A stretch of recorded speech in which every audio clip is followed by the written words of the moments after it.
ভোগে নয়, ত্যাগেই মুক্তি। শীতের সকাল, চতুর্দিক কুয়াশায় আচ্ছন্ন। পথঘাটে লোকজনের চলাফেরা এখনো শুরু হয়নি। প্রত্যেকেই নিজ নিজ বাসস্থানে টুকটাক কাজকর্মে ব্যস্ত। কেউ সুললিত কণ্ঠে কোরআনের পাক তিলাওয়াত করছে, কেউ বাজিকের অজিফায় নিমগ্ন। তখন ছিল মুসলিম বিশ্বের চতুর্থ খলিফা হযরত আলী রাদিয়াল্লাহু এর শাসনকাল। এই সাত সকালে খলিফা কি একটা জরুরি কাজে আপন গৃহেই অবস্থান করছেন। এমন সময় কারো সবিনয়ে আহ্বান কানে আসতেই দরজার দিকে দৃষ্টি ফিরালেন তিনি। দেখলেন দারুল খিলাফতের পুলিশ প্রধান দরবারে উপস্থিতির অনুমতি প্রার্থনা করছেন। তার পিছনে একদল মানুষ, প্রত্যেকেই কি যেন বলাবলি করছে। তন্মধ্যে একজনের হাতে বেড়ি লাগানো। পুলিশের 4 ব্যক্তি তাকে ধরে রেখেছে। লোকটির উভয় হাত রক্তে রঞ্জিত। ডান হাতে একটি ধারালো ছুরি। ছুরি থেকে এখনো রক্ত টপকাচ্ছে। সকলের পিছনে একটি লাশ। লাশটির গায়ে মারাত্মক জখম। কয়েকজন পুলিশ লাশটি বহন করে নিয়ে এসেছে।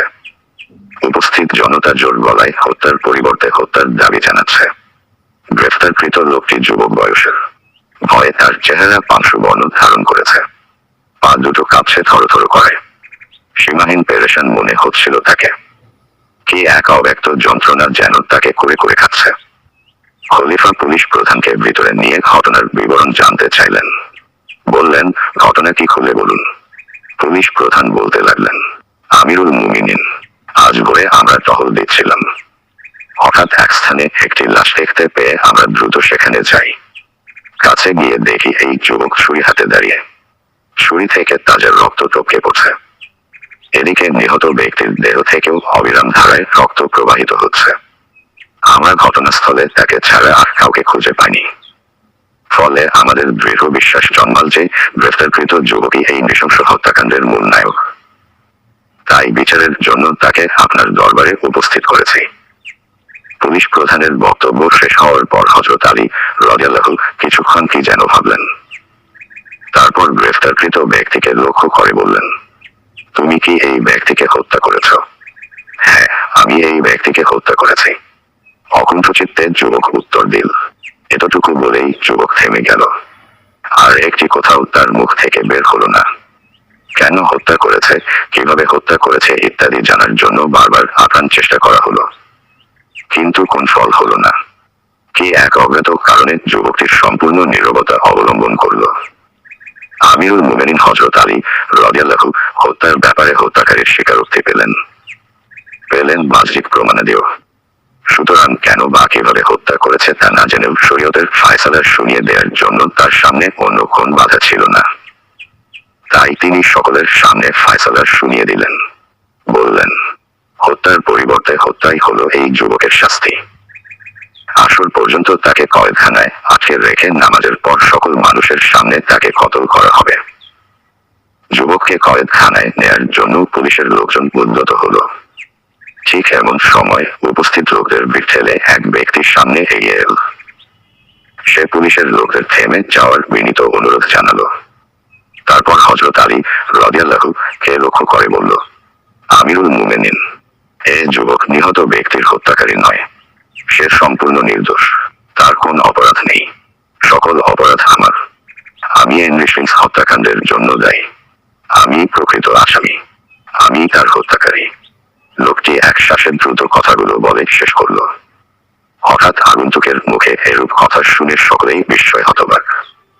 ঘটনার আকস্মিকতায় মনের অজান্তেই সকলে তাকবীর ধ্বনি দিয়ে আকাশ বাতাস কাঁপিয়ে তুলল। বিস্ফারিত নয়নে তাকিয়ে রইল আগন্তুকের প্রতি। ভাবল, আমরা সবাই দিবার স্বপ্ন দেখছি না তো। ক্ষণকাল পর আমিরুল মুমিনিন আগন্তুক লোকটিকে কাছে ডাকলেন। বললেন, তোমার দাবিতে আমরা সবাই আশ্চর্য বোধ করছি। এবারের ব্যাখ্যা শুনেও দেখি। লোকটি বলল, জনাব, আমি নিঃস্ব, অসহায়, নিতান্তই এক গরিব মানুষ। আজ 2 দিন যাবৎ ক্ষুধার যন্ত্রণায় পিষ্ট। ক্ষুধা নিবারণের মতো সামান্য অর্থকড়িও আমার নিকট ছিল না। এমতাবস্থায় অভিশপ্ত শয়তান আমাকে অন্যায় কর্মে প্ররোচিত করল।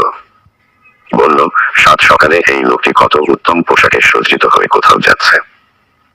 তার বেশভূষা ও সাজসজ্জা দেখে অনুমান করা যায় নিশ্চয় সে বড় কোন ব্যবসায়ী হবে। তার সঙ্গে অবশ্যই মূল্যবান অর্থ সামগ্রী রয়েছে। যদি তুমি এই সুযোগে তাকে হত্যা করতে পার তবে কেউ জানতেও পারবে না যে কে তার হত্যাকারী। অপরদিকে তুমি সহজেই তার টাকা পয়সা হাতিয়ে নিতে পারবে। এতে তোমার ক্ষুধার জ্বালা তো নিবারণ হবেই, ভবিষ্যতেও বেশ কিছুদিন আরাম আয়েশের জিন্দেগি যাপন করতে পারবে। আমিরুল মুমিনিন। ক্ষুধার যন্ত্রণায় অতিষ্ঠ হওয়ার কারণে আমি ভালো মন্দ পার্থক্য করার জ্ঞানটুকু পর্যন্ত হারিয়ে ফেলেছিলাম। ফলে শয়তানের প্ররোচনায় ধন সম্পদ লাভের এক প্রবল উন্মত্ততা আমাকে পেয়ে বসল। পর্বত পরিমাণ লোভ লালসা চতুর্দিক থেকে ঘিরে ধরল। ভবিষ্যতে আয়েশি জিন্দেগির সোনালী স্বপ্ন পাগল করে তুলল। দিক বিদিক জ্ঞানশূন্য হয়ে খঞ্জর কোষমুক্ত করে লোকটির অপেক্ষায় কোথায় কি পাবেন। লোকটির কথা শুনে সকলের মনেই একটি প্রশ্ন বড় হয়ে দেখা দিল। তারা মনে মনে বলতে লাগলো, হে ব্যক্তি যদি প্রকৃত হত্যাকারী হয় তাহলে গ্রেফতারকৃত যুবক কেন খলিফার নিকট হত্যার ব্যাপারে স্বীকারোক্তিমূলক জবানবন্দি দিল? এরূপ করার কারণ কি? কি রহস্য এতে লুকায়িত আছে? খলিফার মনেও একটি প্রশ্ন তোলপাড় করছে। তিনি বিষয়টি পরিষ্কার রূপে অনুধাবন করার জন্য গ্রেফতারকৃত যুবককে সম্বোধন করে বললেন, হ্যাঁ, লোকটি যা কিছু বলল তা কি ঠিক? তুমি কি নিহত ব্যক্তির হত্যাকারী নও? হ্যাঁ, তার কথা সম্পূর্ণ ঠিক। আমি প্রকৃত হত্যাকারী নই। তাহলে কেন তুমি মিথ্যার উপর স্বীকারোক্তি দিলে? কেন তুমি হত্যার কথা ইতিপূর্বে স্বীকার করলে? জনাব, নিশ্চয় এর কারণ আছে। কি কারণ, খুলে বল। আমিরুল মুমিনিন, আমি একজন কসাই। আজ খুব ভয়ে একটি গরু জবাই করে আমি ছুরি দিয়ে চামড়া ছিলছিলাম। এমন সময় আমার ইস্তেঞ্জার হাজত হলে আমি ছুরিসহ পার্শ্ববর্তী নির্জন স্থানে চলে যাই। হাজত সেরে আমি দোকানের দিকে যাওয়ার জন্য ফিরে দাঁড়াতেই দেখি সামনে একটি তরতাজা লাশ রক্তে গড়াগড়ি খাচ্ছে। ফিনকি দিয়ে রক্ত প্রবাহ চতুর্দিকে ছড়িয়ে পড়ছে। এ অপ্রত্যাশিত দৃশ্য দেখে আমি হতভম্ব হয়ে গেলাম। সবকিছু ভুলে আমি ছুরি হাতেই ওই লাশের দিকে এক দৃষ্টিতে তাকিয়ে রইলাম। তখন আমার হাতের ছুরিখানা ছিল রক্তে রঞ্জিত। কোন লোকজনও সেখানে তখন উপস্থিত ছিল না। ইতিমধ্যে সেখানে পুলিশ এসে উপস্থিত হলো। তখনও আমার হতভম্ব অবস্থা দূর হয়নি। আমি অপলক নেত্রে লাশের দিকে চেয়ে আছি। আমি তখনই সম্বিত ফিরে পেলাম যখন আমাকে গ্রেফতার করা হলো এবং লোকজন বলতে লাগলো যে এ ব্যক্তি তাকে হত্যা করেছে। আমার হাতের রক্তমাখা ছুরি, পাশেই রক্তাক্ত লাশ, অন্য কেউ এখানে উপস্থিত নেই। এমত অবস্থায় আমার মনে ধারণা বদ্ধমূল হয়ে গেল যে আমি আর বাঁচতে পারবো না। কেননা এই পরিস্থিতিতে আমি নিজের জন্য যতই সাফাই গাই না কেন কেউ তা বিশ্বাস করবে না। সকলেই আমাকে মিথ্যাবাদী বলে ধিক্কার দিবে, বলবে, দেখ না বেচারার সাহস কত। রক্তের রঞ্জিত ছুরিসহ লাশের পাশে হাতে নাতে ধরা পড়ার পরও হত্যার কথা অস্বীকার করছে। এ এক জঘন্য লোক, তাকে ডবল শাস্তি দিয়ে নির্মমভাবে হত্যা করা হোক। আমিরুল মুমিনিন। যখন আমি বুঝলাম একমাত্র মহান আল্লাহর কুদরত ছাড়া আমার বাঁচার কোন উপায় নেই, আমার কথায় একটি শিশু বাচ্চাও বিশ্বাস করবে না, তখন আমি মিথ্যাই স্বীকার করে নিয়ে আল্লাহর আশ্রয়ে, দয়া ও সাহায্যের অপেক্ষায় প্রতিটি মুহূর্ত অতিবাহিত করছি।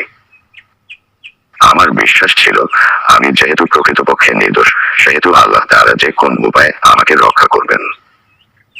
আর যদি দুনিয়ার বিচার থেকে নিষ্কৃতি নাও পাই, তথাপি পরকালীন জীবনে আল্লাহ তাআলা আমাকে এর উত্তম বদলা প্রদান করবেনই। যুবকের বক্তব্য শ্রবণ করে উপস্থিত সকলের সামনে মূল ঘটনার রহস্য উদ্ঘাটিত হলো। সকলেই বিষয়টি বুঝতে পারল। এবার বিচারের পালা। আমিরুল মুমিনিন হযরত আলী রাদিয়াল্লাহু বিষয়টি নিয়ে খানিক চিন্তা করলেন। তারপর স্বীয় পুত্র হযরত হাসান রাদিয়াল্লাহু এর নিকটে ব্যাপারে তার মতামত জিজ্ঞাসা করলেন। হযরত হাসান রাদিয়াল্লাহু সামান্য চিন্তা ফিকির করে বললেন, আমিরুল মুমিনিন, দ্বিতীয় ব্যক্তি যদিও এক ব্যক্তিকে হত্যা করেছে, কিন্তু হত্যার কথা স্বীকার করে সে এমন এক ব্যক্তির জীবন রক্ষা করেছে যার ব্যাপারে আপনি কিসাসের ফয়সালা করে ফেলেছিলেন। আর আল্লাহ রাব্বুল আলামিন পবিত্র কোরআনে ইরশাদ করেছেন, যে ব্যক্তি একটি সত্তাকে জীবিত করল সে যেন সকল মানুষকে জীবন দান করল। সূরা মায়দা আয়াত ৩২। সুতরাং এ ব্যাপারে আমার অভিমত হলো উভয়কে মুক্তি দেয়া হোক। হযরত আলী রাদিয়াল্লাহু আপন ছেলের যুক্তিসঙ্গত মতামত শুনে নিজেও এই মতের সাথে ঐকমত পোষণ করলেন এবং উভয়কে মুক্তি দিলেন। সাথে সাথে বাইতুল মাল তথা সরকারি কোষাগার থেকে নিহত ব্যক্তির রক্তপণও আদায় করলেন। প্রিয় পাঠক, আলোচ্য ঘটনা থেকে এই কথাটি পরিষ্কার বুঝে আসে যে মানুষ যখন মহান আল্লাহর নিকট নিজকে সমর্পণ করে দেয় এবং তাকেই একমাত্র মুক্তিদাতা বলে মনে প্রাণে বিশ্বাস করে, তখন আল্লাহ তাআলা তার বিশ্বাস অনুযায়ী তাকে বিপদ থেকে মুক্ত করেন।